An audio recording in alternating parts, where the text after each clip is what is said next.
Antes de entrarmos na palavra, eu queria deixar uma palavra de gratidão. Pastor Claudeci, obrigado. Muito obrigado pela oportunidade que temos de estar aqui. Essa semana nós tivemos um café aqui à tarde e eu compartilhei com ele. Falei, pastorzão, nós não nos movemos por agenda. Nós não somos pessoas de agenda, irmãos. Nós nos movemos por aliança. Nós nos movemos por entendimento de propósito. E eu tenho certeza que essa é a primeira vez de muitas que em nome de Jesus nós estaremos juntos. Não só nós estando aqui, mas vocês conosco. Amém? Meu nome é Laércio, sou pastor na Igreja Apostólica Altar. Nós ficamos ali na ADE de Águas Claras, de frente ao Riacho Fundo 1. Sou casado, tenho 2 filhos. E é um privilégio, irmão, servir a Deus.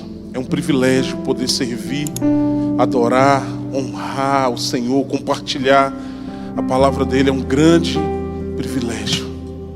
E nessa manhã eu gostaria apenas de compartilhar algumas coisas com vocês, daquilo que Deus tem construído em nós nesses dias.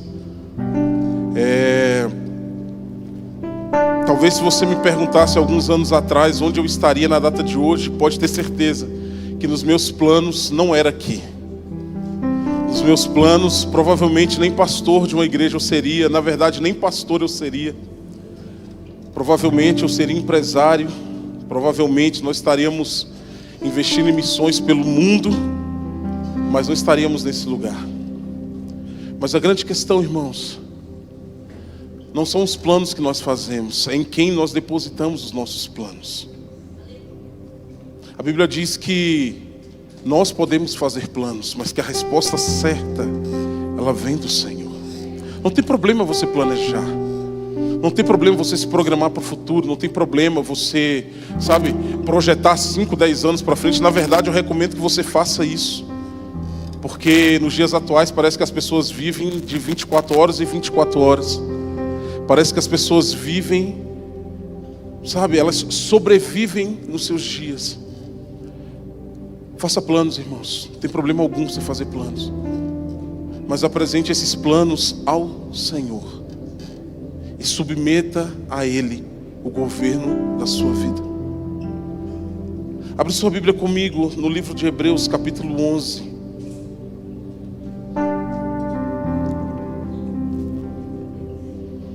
Hebreus, capítulo 11, a partir do verso 8.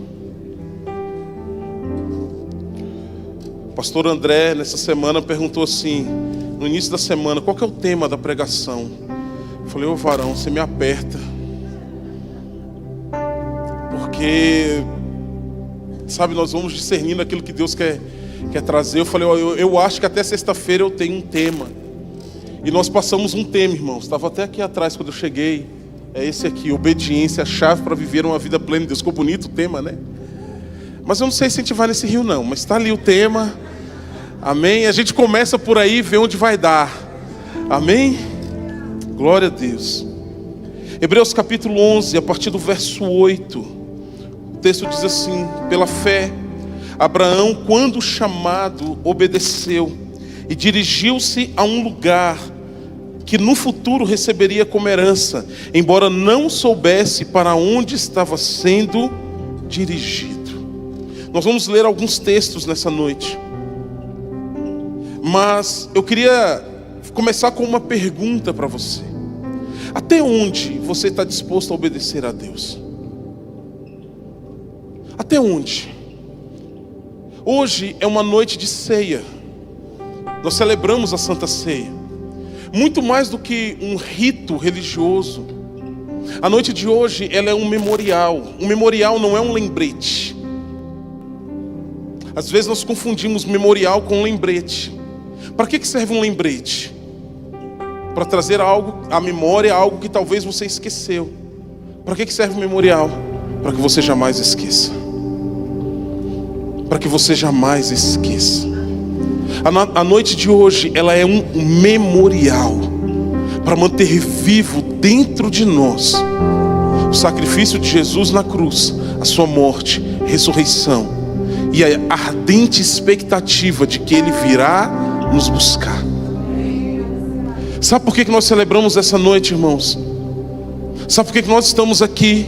Sabe por que nós compartilhamos o pão e o vinho nessa noite? Porque Jesus esteve disposto a obedecer até a morte, e morte de cruz.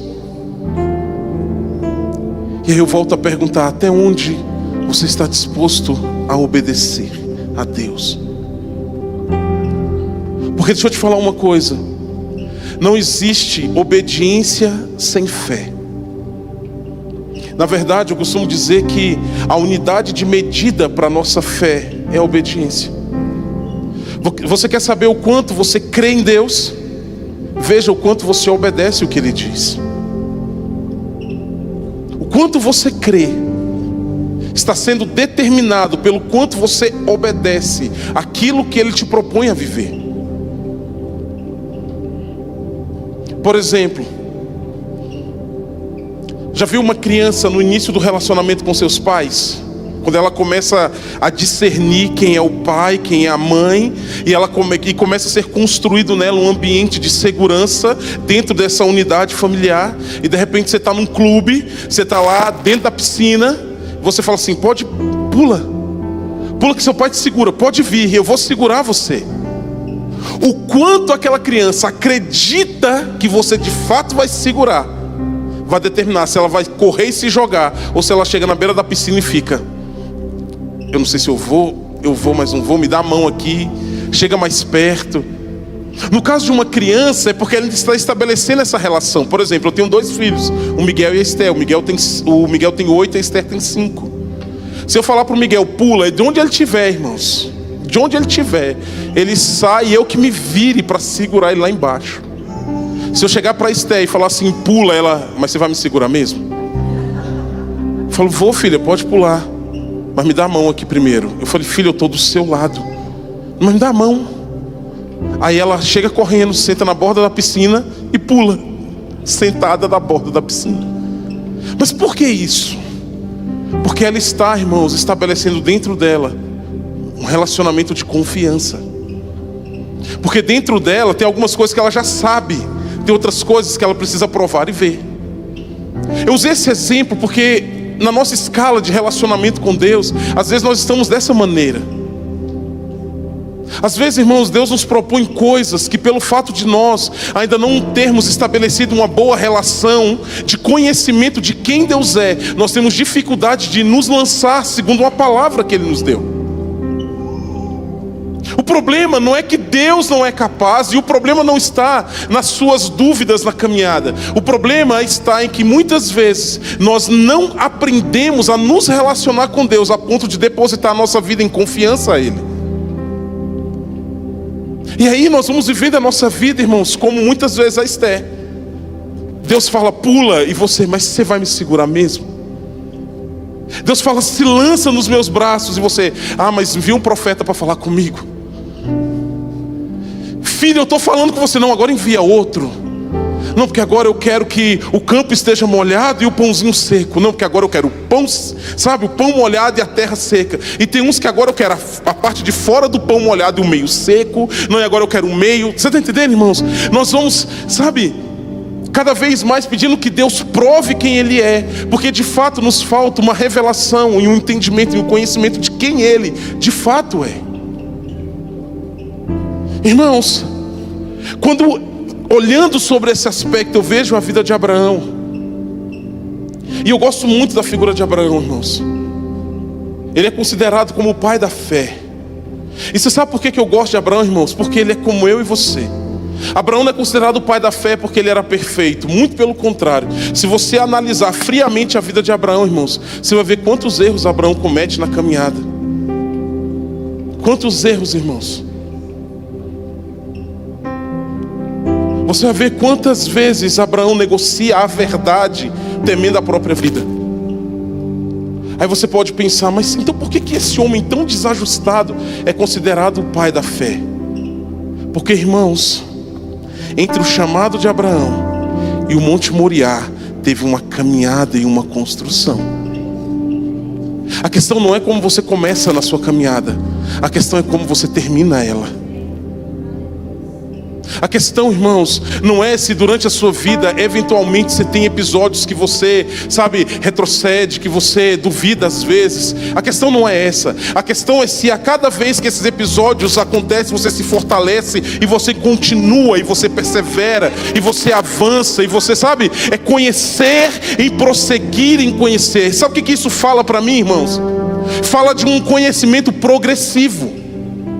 Sabe, fala que não é que Deus se revela de uma vez e eu já conheço tudo. Não, irmãos, Deus, Ele continua se revelando.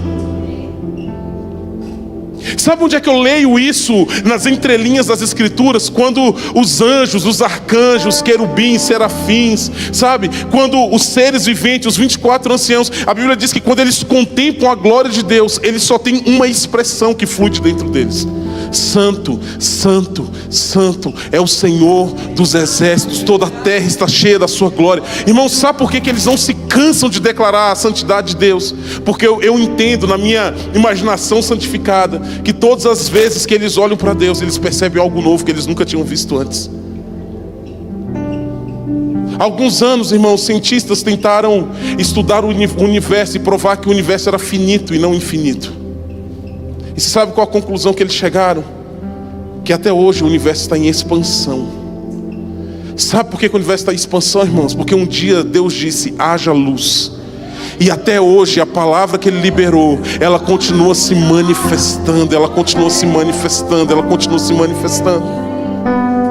Então, irmãos, o que nos falta para de fato nos lançarmos nesse ambiente de confiar em quem Deus é? Conhecer quem de fato é Deus.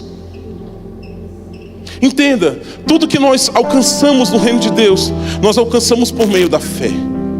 A começar da nossa salvação. A Bíblia vai dizer em Efésios 2:8: porquanto pela graça sois salvos, mediante a fé. Isso não vem de vós, é dom de Deus. Agora, o quanto você de fato entende e absorve a salvação, ele vai ser medido pela obediência que você caminha durante a sua vida. Sabe, irmãos, eu tenho uma certa resistência com uma expressão que diz assim: olha, Deus te aceita como você está. Eu tenho uma certa resistência. E depois o pastor Cláudio se conserta a heresia, viu, pastor? É uma heresia pessoal. Porque na minha visão, irmãos, Deus não nos aceita como nós estamos. Ele nos recebe como nós estamos. Mas o propósito do Espírito Santo de nós é transformar a nossa natureza à imagem e semelhança de Jesus. Então Ele te recebe como você está, e venha mesmo. Ah, pastor, mas eu fumei hoje de manhã. Irmão, venha cheirando a cigarro com a carteira no bolso. Ah, mas eu bebi, traga a garrafinha no bolso, não tem problema não. Venha como você está, porque Ele vai te receber como você está. E pode ter certeza que a partir desse dia você nunca mais será o mesmo. Porque a partir desse dia, irmãos, Ele vai transformar você. Porque a Bíblia diz: até que todos cheguemos à unidade da fé, à estatura. Você está entendendo, irmãos? Existe um projeto de Deus para mim e para você. Tem um protótipo do Senhor para nós. Então por isso que eu tenho uma resistência. Porque quando se fala que Deus te aceita como você está, passa a imagem de que eu não preciso fazer nada. Passa a imagem que como eu estou está ótimo. Deixa eu te falar uma coisa: como você está pode te levar para o inferno, se você não permitir que Deus transforme você. E essa para mim, irmãos, é a minha implicância, para dizer o mínimo, com o evangelho que é pregado hoje. Nada contra os coaches, irmãos, muito pelo contrário, é uma ferramenta muito poderosa. Mas não é para esse lugar aqui. Aqui, ó. Aqui não, irmãos. Aqui é o altar desta ferramenta aqui, ó. Essa ferramenta aqui. Porque, irmãos, muitas vezes a teologia coach faz você valorizar aquilo que Deus quer matar. Às vezes a teoria coach, irmãos, a teologia coach, ela faz com que você, sabe, dê vida a algo que Deus quer destruir em você, que é a sua natureza. Eu gosto muito de sair com o pastor Breno, irmãos, que ministrou aqui na bateria. Ele é um dos pastores lá da nossa casa. Porque toda vez que eu saio para ministrar com ele, quando ele vai pregar, pastor Cláudio, eu pego pérolas para 3, 4 pregação minhas, sabe? É uma bênção. Toda vez eu anoto tudo, falo, ó, já tem um assunto aqui para meses, irmãos. E alguns meses atrás, ministrando no Recanto das Emas, ele soltou uma que eu peguei bem pegada assim, ó. Ele falou assim: irmão, Jesus não é tudo que nós precisamos, porque aquilo que você precisa hoje pode mudar amanhã. A sua necessidade de hoje pode não ser uma necessidade amanhã.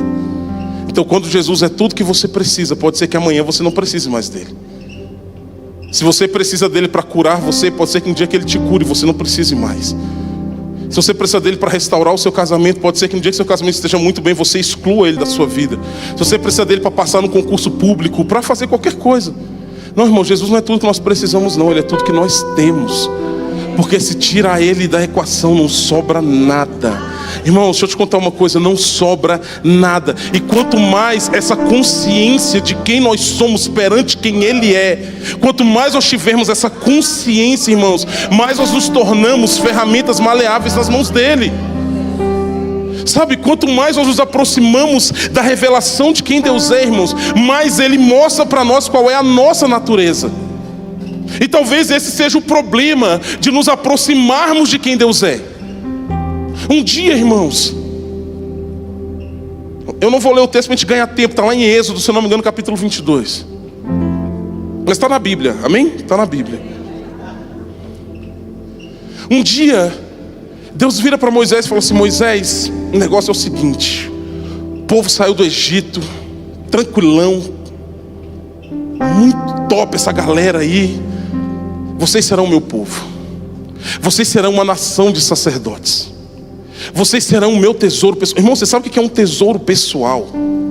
Irmão, tesouro pessoal não é uma bijuteria não, irmãos. Não é aquelas bijuterias que você joga no fundo da gaveta, que mistura o brinco de um com o fundo do outro. As correntinhas me embolam uma na outra, que você não sabe quem é quem. Às vezes você vê a pessoa com 3 colar, fala: nossa, um monte de colar. Não, irmãos, era tudo separado, mas não conseguiu desembolar, largou tudo no pescoço. Não, irmãos, a Bíblia fala que nós somos um tesouro pessoal. Você sabe o que é um tesouro pessoal, irmãos? É aquele que você coloca numa caixinha separada. Ela pode estar até lá dentro da gaveta, irmãos, mas é uma caixinha de veludo, bonitinha, organizadinha. Você só usa em ocasiões especiais. Aí a Bíblia vai dizer assim: ainda que toda a terra seja minha. O que Deus está falando? Olha, eu tenho tudo é meu. Porém vocês, se ouvirem a minha voz e me obedecerem, vocês serão para mim um tesouro pessoal. Vocês topam isso? O que o povo faz? Topamos. O que Moisés disse? Então é o seguinte: prepara 3 dias. Ao 3º dia eu vou subir sobre o monte. Ao 3º dia, nossa, vocês não têm noção, eu vou me apresentar a vocês. Irmãos, quando chega no 3º dia que Deus desce sobre o monte, a Bíblia vai dizer que o monte estremece. A Bíblia vai dizer que vozes como de trombetas, um clangor de trombetas, fumaça, nuvem. Irmãos, Deus quando ele não chega tímido, irmãos. Sabe, ele não chega na descrição, ele chega chegando. Mas sabe qual a questão? É que quando Deus chegou naquele monte, irmãos, o povo olhou para Deus e falou assim: não vou subir não, Moisés, o negócio é o seguinte, sobe lá você, fala você com ele, e aquilo que você ouvir dele, transmite a nós ouviremos. E até hoje, irmãos, até hoje nós buscamos intermediários no nosso relacionamento com Deus. Eu não estou dizendo que você não tem que ter um pastor, muito pelo contrário, tenha pastor, é uma bênção para a sua vida, irmãos. Mas o que eu estou dizendo é que Deus ele quer se revelar a você. E quando você chegar para compartilhar o que Deus está falando a você, ao seu pastor, irmão, pode ter certeza que a confirmação vem assim, ó. Porque é o mesmo Deus, irmãos. Mas a grande questão é que o povo não teve a leitura correta do que Deus queria fazer. Porque quando Deus chega no monte daquele jeito, Deus não chegou naquele monte, irmãos, para amedrontar as pessoas. Deus chegou naquele monte para mostrar para as pessoas qual era o Deus que estaria com eles. Fala: tá vendo, isso tudo aqui é para vocês. Isso tudo aqui é para falar para vocês o quanto eu amo vocês, e quanto eu quero estar com vocês, quanto eu vou batalhar as suas guerras. Nessa guerra você não vai ter que pelejar, porque esse que chegou com tamanha estrutura, esse monte vai, sabe? Você está entendendo, irmãos, o que eu estou querendo dizer para você? Às vezes, irmãos, quando Deus manifesta o poder dele na nossa vida, sabe o que nós fazemos? Nós tememos esse Deus. Na verdade, é nem temor a palavra correta, mas nós temos medo desse Deus. Porque o temor ele sempre vai te levar para perto de Deus com reverência, mas o medo te leva para distante de Deus. Sabe o que nos falta, irmãos, para nos lançar nesse ambiente que a gente tem ali, o Hebreus 11, a gente apelidou de a galeria dos heróis da fé. Irmãos, o que todos aqueles homens tinham em comum? Fé e obediência. Fé e obediência. Na galeria dos heróis da fé, aqui em Hebreus 11, irmão, nós vamos ver onde a fé e a obediência são capazes de nos levar. Então eu volto a perguntar para você nessa noite: até onde você está disposto a obedecer a Deus? O que é que Deus tem pedido de você há tanto tempo e você tem, se negado a entregar a Ele? O que é que Deus tem pedido de você? Porque, irmãos, a forma como nós conhecemos quem Deus é vai determinar a maneira como nós caminhamos e como nós lidamos com a nossa vida no dia a dia. Às vezes nós conhecemos a Deus em partes. Esses dias eu estive ministrando no Rio de Janeiro, semana retrasada, se eu não estou enganado, na festa das trombetas, na igreja de um pastor amigo nosso, lá em Duque de Caxias. E a festa das trombetas é uma festa que anuncia aquele que vem. O primeiro toque da trombeta, na festa das trombetas, anuncia Ele vem. E eu gosto muito, na maioria das minhas ministrações eu faço perguntas, porque as perguntas nos levam a refletir, irmãos. E a primeira pergunta que eu fiz naquela manhã foi: você está disposto a conhecer quem é que vem? Porque às vezes nós projetamos uma imagem de quem Deus é, segundo as experiências que nós temos.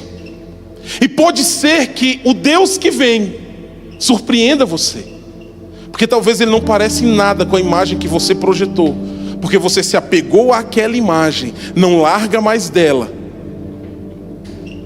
Talvez você se apegou a uma imagem de um Deus que é um carrasco, um Deus que, se você não obedecer, olha que eu vou pisar em você. Um Deus que está sentado no trono. Aquelas imagens quando nós somos criança, um Deus barbudo sentado no trono com um raio na mão, e todas as vezes que alguém desobedece Ele fulmina. Sabe, irmãos, não. Vai chegar o dia que Ele vai fazer isso. Vai chegar, porque a Bíblia diz que o grande e terrível dia do Senhor vai chegar. Mas até lá, irmãos, há esperança para você. Até lá, irmãos, ouve, ó Israel, ouve o que o Senhor tem comunicado a você nesses dias. Sabe, irmãos, às vezes nós fazemos uma imagem de Deus como um pai, associando Ele ao nosso pai terreno que nos abandonou, ao nosso pai terreno que não esteve presente, ao nosso pai terreno que quando você mais precisou dele, Ele não estava ali para você. E aí nós temos dificuldade de confiar em Deus. Por quê? Porque nós projetamos uma imagem de Deus Pai eterno como a nossa paternidade humana e natural. Talvez você tenha uma imagem de Deus daquele que te dá as coisas, porque foi assim que você foi ganho para Jesus. Olha, venha aí, você vai ter carro, casa, apartamento, você vai casar. Venha aí, sua vida vai ser transformada e tal. Irmãos, talvez aconteça isso na sua vida, talvez não. Agora, poucos estão dispostos a conhecer o Deus que falou com Paulo. Eita, Saulo, agora você vai saber o que é padecer por amor ao meu nome. Talvez poucos queiram conhecer, essa face de Deus. Talvez poucos, irmãos, estão dispostos a conhecer o Deus que prometeu aos discípulos: no mundo tereis aflição, mas tem de bom ânimo, porque eu venci o mundo. Poucos estão dispostos, irmãos, a conhecer o Deus que diz assim, quando você andar pelo vale da sombra da morte, eu estarei contigo. Esse é o Deus. Está vendo que o texto ele diz assim: quando andares, não é se andares, é quando. Significa, irmãos, que eu e você, um dia nós vamos fazer uma caminhada nesse vale. Deserto, irmãos, está para todos nós. O deserto esteve para Jesus. A questão é que uns moram lá e ficam 40 anos no deserto. Outros, como Jesus, passam 40 dias. Há quanto tempo você está lá? Você está entendendo, irmãos? A nossa dificuldade, muitas vezes, em caminhar num ambiente de obediência a Deus, é a falta de conhecer quem Deus é. Porque, irmãos, se eu conheço quem Deus é, eu posso fazer como Pedro fez. Um dia Jesus veio andando por cima da água, e os discípulos, estarrecidos de tanto temor, paralisados pelo medo, cogitaram até ser um fantasma, coisas que eles sabidamente entendiam que não existia. Mas o seu medo foi tão grande que projetaram isso. E aí Jesus fala assim: sou eu. E o que Pedro diz? Pedro, se és tu, manda que eu tenha, me permite ir até o Senhor. O que Jesus disse? Pode vir. O que Pedro fez? Foi, irmãos. Tu ia. Sendo bem sincerão assim, estamos só nós dois aqui. Você ia? Eu não ia não. Mas eu quero ir. Porque talvez a minha medida de conhecimento hoje não me dê a coragem suficiente para dar um passo aqui sem nada e crer que Deus vai calçar o meu pé. Mas se eu continuar no caminho de conhecer e prosseguir em conhecer, irmãos, você está entendendo? Conhecer e prosseguir em conhecer. Mesmo que amanhã muitos riam de você. Você foi, mas afundou, né? Se Jesus não estivesse lá estendendo a mão. Pois é, e quantos 11 ficaram no barco que nem essa experiência tiveram? Eu prefiro, irmãos, amanhã ser a chacota daquele que andou um pouquinho e afundou, do que ser aquele que conta o testemunho dos que andaram. Você está entendendo? Porque você se lançar em Deus, irmãos. A Sara, minha esposa, que ministrou louvor aqui, na semana passada teve um congresso de mulheres. Aliás, um culto de mulheres. E no culto ela trouxe uma frase muito pontual para isso que nós estamos falando. Ela falou assim: ter dúvidas não é duvidar. Você pode ter dúvidas. Como assim, pastor? Você pode ter dúvidas por não saber o que te espera amanhã. Abraão, sai da tua terra, da tua parentela, da casa dos teus pais e vá para o lugar que eu te mostrarei. E Abraão, irmãos, pode no seu coração ter pensado: mas como será isso? Que terra é essa? O que eu vou fazer amanhã? Eu vou caminhar por quantos dias? Eu levo comida para quanto tempo? Quanto tempo de caminhada? E são dúvidas, irmãos, que pairam sobre a nossa cabeça. Mas Abraão em nenhum momento duvidou daquele que liberou uma palavra. Ter dúvidas não é duvidar. Talvez você não saiba como as coisas vão acontecer na sua vida. E talvez hoje essas dúvidas tenham parado você. Porque as suas dúvidas não são em relação ao processo, são em relação àquele que te chamou. E nessa noite eu quero dizer para você: não tenha dúvidas. Não duvide daquele que te chamou. Porque a Bíblia vai dizer, irmãos, que aquele que fez a promessa, Ele é fiel. Quantas vezes as dúvidas pararam você? Quantas vezes a incerteza do amanhã parou você? Quantas vezes a incerteza do amanhã me parou, irmãos? Quantas vezes? Quantas vezes o não saber como seria o futuro quase me parou? Não estava no script não, mas eu vou compartilhar algo com vocês. No ano passado, em março do ano passado, nós fomos ministrar no Espírito Santo, lá em Vila Velha, no acampamento de carnaval, numa igreja muito querida chamada COMBC, Comunidade Batista Cristã, pastor Pedro Noia. E nós ministramos quinta, sexta, sábado, domingo, segunda e terça. E na terça-feira nós voltamos da chácara. Na quinta nós pregamos na igreja. Na sexta-feira, como bom filho de Deus, nós fomos para a praia renovar a cor, né? Porque como bom candango brasiliense que somos, não importa se está nevando na praia, nós entramos assim mesmo, porque nós somos desses. Amém? Quem quer comigo, diga amém. Amém, é isso aí, irmãos. Porque o povo ficou olhando como se a gente fosse um ET. Nossa, mas está chovendo. Eu falei: e daí? Pode estar nevando, a gente está lá, irmãos. E nós fomos para a praia. A gente só ia voltar na próxima segunda-feira. E eu senti uma dor muito forte no estômago. E aí eu falei, acho que eu comi alguma coisa que não fez bem. Eu falei, gente, brasileiro não dá sorte, né? Nunca vem pra praia, praia é longe pra caramba. No dia que vai, ainda passa mal, tem que ir embora mais cedo. Voltei pro apartamento que nós estávamos. Tomei um remedinho, melhorou, aliviou um pouco. Isso foi sexta-feira. Aí não comi nada, no sábado amanheci de novo com um estômago muito ruim. Passei o dia, irmãos, praticamente sem comer nada. Quando foi à noite, aumentou demais a dor. Virei a madrugada de sábado para domingo, rolando de um lado para o outro com dor. Quando foi no domingo de manhã, a Sara falou assim, meu bem, vamos no hospital.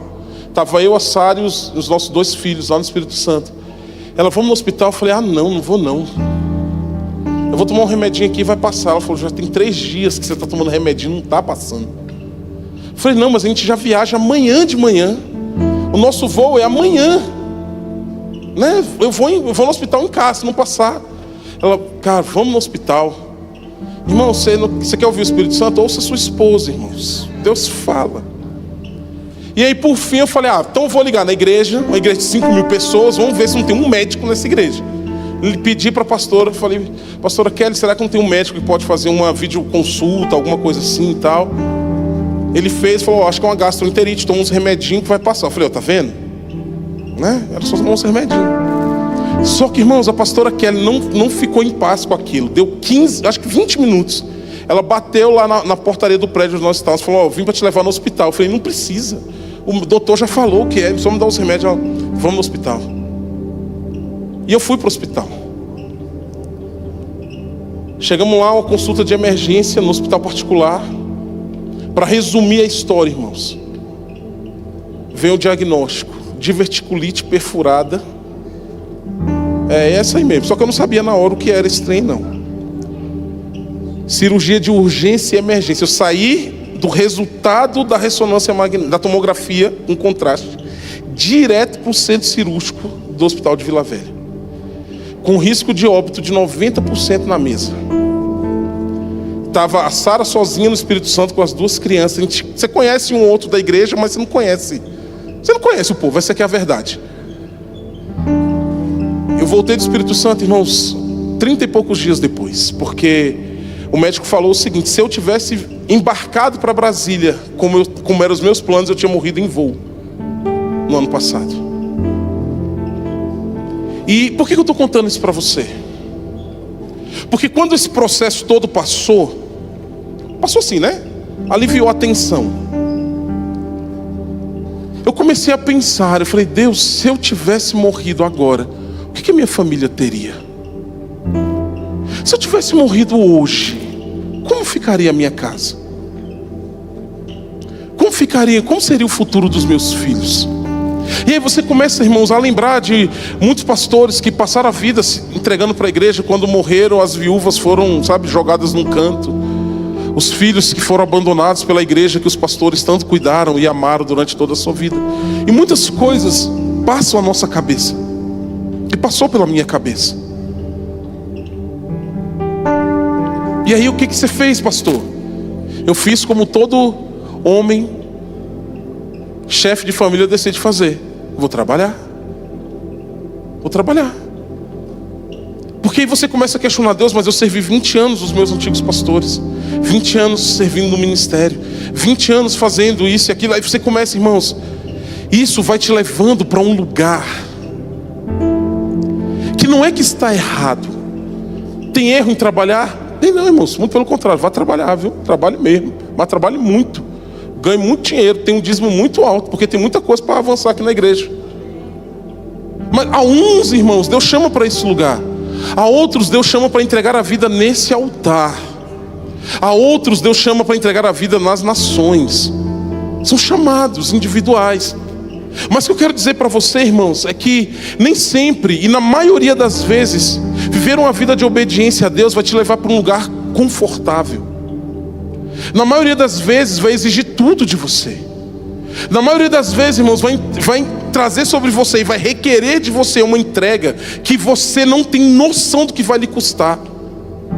Porque deixa eu te falar uma coisa, a salvação é pela graça. A Bíblia diz, pela graça sois salvos mediante a fé. E isso não vem de vós, é dom de Deus. Nós lemos esse texto hoje, não pelas obras, para que ninguém se glorie. A salvação, irmãos, Ele fez tudo. Agora o reino vai lhe custar tudo. Vai lhe custar tudo. Tudo, irmãos.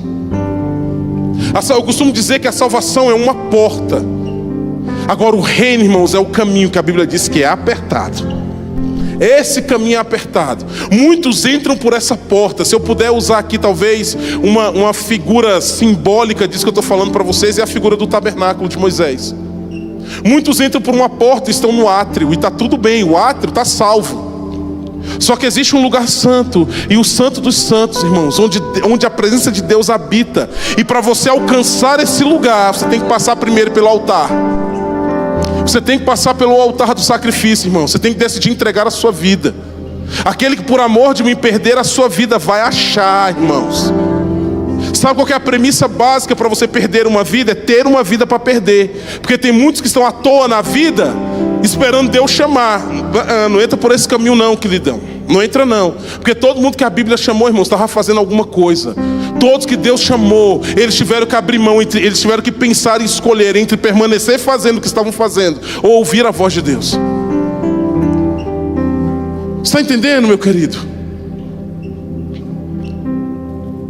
Eu passei, irmãos, o ano passado, de abril, maio, até setembro, se eu não me engano, foi até outubro, na festa de tabernáculos de outubro, com isso no meu coração. Eu preciso trabalhar. Deus, não é que eu queria abandonar o altar, irmãos. Não é isso. Não é sobre abandonar esse lugar. Por exemplo, na igreja, nós somos 4 casais de pastores. Aí você começa, irmãos, a sua mente, ela começa, sabe? Falando, Deus, olha só, nós 2 aqui. Pense em 100%. Nós somos 4 casais. A gente, 25% da igreja para cada casal. Está tudo certo, a igreja está 100% coberta. Aí você começa a argumentar com Deus. Não, porque o pastor Breno está lá, irmão, sentado, bonitão, especialista em licitação. O homem é brabo, irmãos. Fala, tá vendo? O pastor Breno tem a vida dele, vai ficar multimilionário, psicólogo ano que vem. Está entendendo, irmãos? Consultório no Brasil todo, outro nível. Aí nós temos o pastor Ramon e a pastora Mari, concursada a pastora Mari. Pastor Ramon fazendo mais uma graduação, não sei de onde, em TI. A gente costuma dizer que é o nosso nerd, irmãos. Até as piadas dele é em outro nível, assim. A gente não entende que nós estamos no nível abaixo, sabe? Fundamental, ele ainda está, sabe? Aí nós temos o pastor N, irmãos, dono de loja de roupa, só anda alinhado. Ele usa umas calças pega frango, sabe? Que as calças pessoal. Ele diz que tem um nome, hoje chama barra aérea. Eu falei, pega frango, porque era assim que eu conheci. Umas calças aqui esquisitas, uns sapatos, uns negócios. Na minha cabeça, irmãos, estava tudo certo. Eu falei, Deus, nós somos 4, olha que beleza. Cada um pega 25% da igreja, a gente divide tudo certinho. A igreja 100% coberta, eu vou cuidar da minha vida, eu vou ser empresário, afinal de contas. Então, parece que o Senhor me chamou para ser provedor para o teu reino. Aí a gente começa, irmãos, a querer barganhar com Deus. Não, porque se o Senhor prosperar, a sua casa não vai passar necessidade, não. Porque nós vamos ofertar, nós vamos investir, nós vamos isso, nós vamos aquilo. Estava tudo certo, irmãos. Só tinha uma coisa errada. Um detalhezinho. Não foi para isso que Deus me chamou. Não foi para isso, pastor, que Deus me chamou. Aí, coisa boa é ter pastor, irmãos. É um privilégio ter pastor, irmãos. Eu tenho um pastor sobre a minha vida. Eu cheguei em outubro do ano passado, pertinho, irmãos. Foi o que eu falei, junho do ano passado. Foi isso que eu disse. Cheguei para o meu pastor e falei assim, pastor, eu preciso conversar com o senhor, que eu estou com as ideias top aqui. Eu preciso só de uma palavra do Senhor. E aí eu fui falar com ele. Falei, não, pastor, porque eu vou cuidar dos meus filhos, minha casa, deixar herança, nananá. E aí você vai argumentando. Ele me ouviu 1 hora falando. Aí no final ele falou assim, você tem um problema de fundamento muito grave. Aí eu, Eu falei, então me conte mais sobre isso. falta para você convicção de quem te chamou.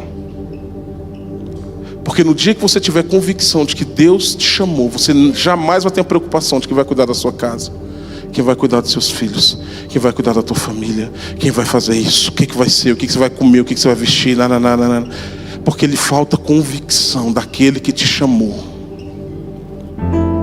Ô irmãos, aquele entrou dentro de mim. Só para você ter uma ideia, irmãos, eu já estava com a empresa pronta, praticamente funcionando. Irmãos, só para você ter ideia, hoje está caminhando para ser uma das maiores do Brasil. E ainda não tem representante em Brasília, porque eu seria essa pessoa. Estimando, irmão, Jesus, eu não gosto nem de fazer conta. Vamos voltar para o céu. Nessa viagem para Belo Horizonte, irmãos, que às vezes quando Deus quer falar com você, Ele separa você. Eu tentei levar todo mundo para essa viagem em Belo Horizonte, irmãos. Não consegui carregar ninguém. Eu falei, não, você não precisa pagar nada, vai de graça. Ô pastor, não consegui folga. Eu falei, não é possível. Porque Deus queria falar comigo e com a Sara, irmãos. Nós fomos conversando, nós apanhamos lá, só nós dois. E nós voltamos tratando a surra que nós levamos. E naquele dia, irmãos, nós tomamos uma decisão na nossa vida. Não importa o dia de amanhã, não importa o receio que eu tenha em relação ao dia de amanhã, nós decidimos hoje obedecer a Deus e abrir mão da nossa vida. Naquele dia nós decidimos ser integrais no ministério. E com isso eu não estou dizendo que é integral no sentido de ser contratado da igreja e ter um salário. Porque o meu ministério, irmãos, logicamente passa por servir a igreja local. Mas o que eu estou dizendo é que nós decidimos nos lançar nas mãos de Deus. Ai pastor, você é irresponsável? Não, deixa eu traduzir isso que eu estou falando para você, para que você entenda, irmãos, que Deus, Ele não quer. Às vezes a gente tem a impressão de que Deus, Ele nos quer cegos no processo. Não é isso. Você sabe o que Deus estava falando conosco? Dá um exemplo. Eu sou pastor. O que uma empresa de lavar carro tem a ver com ser pastor? Tem alguma coisa a ver? Não. Ia tirar o meu foco? Sim. Você sabe o que Deus estava falando? Coloque no centro o que eu te chamei para fazer. Uma vez que você colocou no centro o que eu te chamei para fazer, veja o que orbita isso. E dentro dessa órbita, tudo que você fizer, eu vou abençoar você. Mas o centro não está a sua vida. O centro está o meu chamado para você. E nesse lugar não vai faltar recurso. Nesse lugar não vai faltar provisão. Nesse lugar... Você está entendendo, irmãos? O que nós fizemos? Nós realinhamos a nossa vida. Nós colocamos o nosso chamado no centro, irmãos. E a partir daí nós estamos construindo essa vida de obediência a Deus. É fácil? Não é não, irmãos. Tem dia que bate o desespero? Bate. Tem dia que batem as dúvidas? Bate, irmãos. Mas sabe o que foi removido do meu coração? Duvidar de quem me chamou. Esse duvidar eu não tenho mais, porque aquele que me chamou é fiel. Ah, pastor, você tem tudo? Tem. Sabe por quê? Porque eu tenho Ele. Ele é o tudo, irmãos. Eventualmente vai faltar uma coisinha ou outra aqui na terra? Vai, irmãos. Mas é muito lindo a gente declarar como Paulo: posso todas as coisas naquele que me fortalece. O problema é que a gente só pega a parte B do versículo, irmão. Mas se você voltar uns versículos antes, você vai ver o que Paulo está dizendo que ele pode. Ele pode passar necessidades, como está em um ambiente de bonança. Ele pode estar livre, quanto pode estar solto ou preso. Ele pode estar vivendo a melhor fase da vida dele como a pior. Ele pode estar no oásis ou no deserto. Sabe o que ele está dizendo? Eu posso todas as coisas naquele que me fortalece. Você está entendendo? A palavra que eu quero trazer para você nessa noite, já caminhando para a gente encerrar, é que se você conhecer quem é que tem te chamado nesses dias, você vai descobrir que não é um sacrifício obedecê-lo. Vai te custar, eu não estou dizendo que vai ser fácil. O que eu estou dizendo é que vale a pena. Eu não estou dizendo que não vai te custar, porque vai te custar. Eu seria leviano se eu falasse para você que não vai te custar, porque vai custar. Tanto vai custar que a Bíblia diz, Jesus falando aos seus discípulos, ele fala assim: aquele que não aborrecer pai e mãe, aquele que não largar tudo, não é digno de mim. Não é digno de mim. Às vezes vai custar relacionamentos, às vezes vai custar a empatia de muitos, às vezes, irmãos, vai custar o conforto da sua família. Às vezes você vai ter que recalcular tudo, porque você fez todas as contas, só esqueceu de incluir Jesus. Então você fez conta com tudo, menos Jesus. E hoje Ele traz uma palavra para que Ele seja o primeiro na sua vida. E agora você vai ter que colocar Ele no centro, reorganizar as coisas, e o que sobra você vai ter que deixar para lá. Você está entendendo? É mais ou menos assim. Talvez o seu dia comece, você acorda. Se você é uma pessoa sã, você levanta e vai para o banheiro. Se você é uma pessoa mais ou menos sã, você já olha o celular e vê as notificações do dia, e ali já toma meia hora do seu tempo. Mas vamos assumir que você é uma pessoa sã. Você levanta, vai no banheiro, escova seu dente, faz a sua rotina matinal, tal, não sei o quê. Quando você olha no relógio, já está na hora de trabalhar, e você corre para o trabalho. Aí você passa o dia trabalhando, aí você sai do trabalho, alguns vão para a faculdade, outros vão para a academia, outros vão fazer alguma coisa, tal, não sei o quê. Passa o dia inteiro. Aí quando chega a noite, já morto de cansado, você lembra: eita, não orei hoje. Ah, mas Deus sabe que eu estou tão cansado que eu vou orar aqui mesmo. Pai, Tu és joia, eu te abençoo, Deus. Já era, irmãos. E lá se foi mais um dia. Porque talvez você organizou a sua rotina toda sem incluir um tempo a sós com Ele. E aí hoje Ele tem te chamado para esse lugar, para que você entre para o teu quarto, feche a porta e tenha um tempo em secreto. E aí agora, das duas uma, ou você acorda mais cedo para ter esse tempo, ou você reorganiza toda a sua vida. E talvez a sua academia vai ter que ser a sobra do seu tempo. E talvez o seu Netflix vai ter que ser a sobra do seu tempo. Talvez se você abrir o seu Instagram, você vai ver que o tempo que deveria ser dado a Deus está lá. Que você passou o dia inteiro rolando para cima a tela e aquilo não te acrescentou em nada. Que Ele seja o primeiro na sua vida. Porque a Bíblia vai dizer em Filipenses 2, irmãos, que Ele não teve por usurpação ser igual a Deus. Abre aí comigo Filipenses 2, capítulo 5. Eu quero encerrar com esse texto, que inclusive foi o texto que eu li hoje de manhã. Eu comecei a ministração de hoje de manhã lá na igreja com esse texto.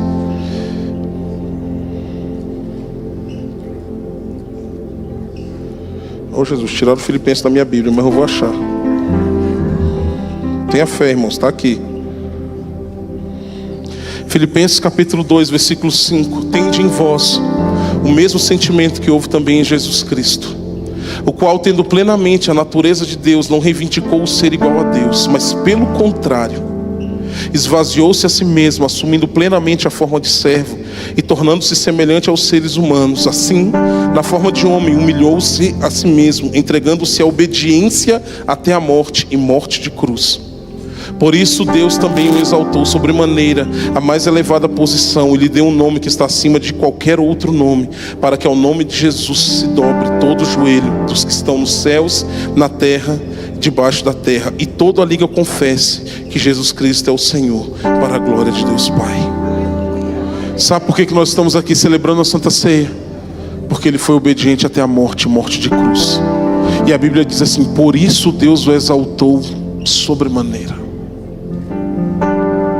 A sua exaltação, por assim dizer, no bom sentido da palavra, ela não vem das suas conquistas pessoais, ela vem do quanto você obedece a Deus. Porque a Bíblia diz assim: humilhai-vos, pois, debaixo da potente mão do Senhor, e Ele vos exaltará.